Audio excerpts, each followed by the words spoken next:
አንድ ነገር ልንገራችሁ።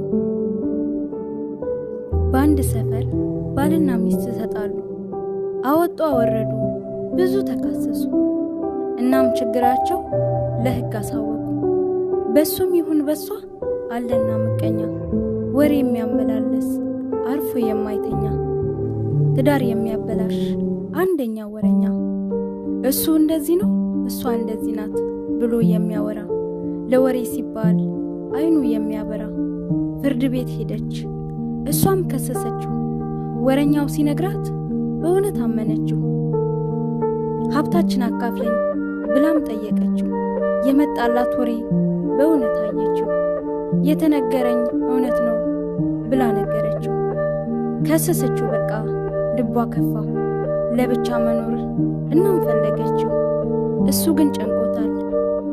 እንዳይለያዩ በጸሎት ይተጋል። ሊያስረዳት ቢፈልግ ፊትም አትሰጠው። ምንድነው ምክንያቱ ብላ ጠይቀው። በወሬ ምክንያት ለዚሁ ደረሱ። እንታረቅ አላት።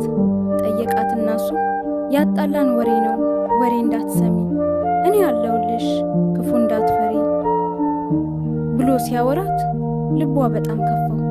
ለምን ከሰስኩት እውነታው ሳላቀው ብላ ተጸጸተች። አንገቷ ደፋችው።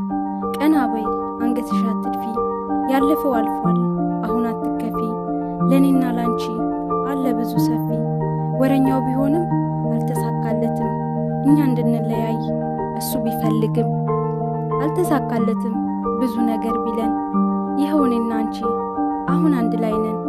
አሉባልታ ወሬ እንዳያሸንፈን፣ ኑሯችን እንምራ እናሙቅ ቤታችን ብሎ ቀና አረጋት። በእጆቹም አቀፋት። የቤቴ መስታወት አንቺ ሆነሽ አላት። ሁለቱም አንድ ላይ መኖርም ጀመሩ። የወረኛው መንገድ ዘጉትና በሩ።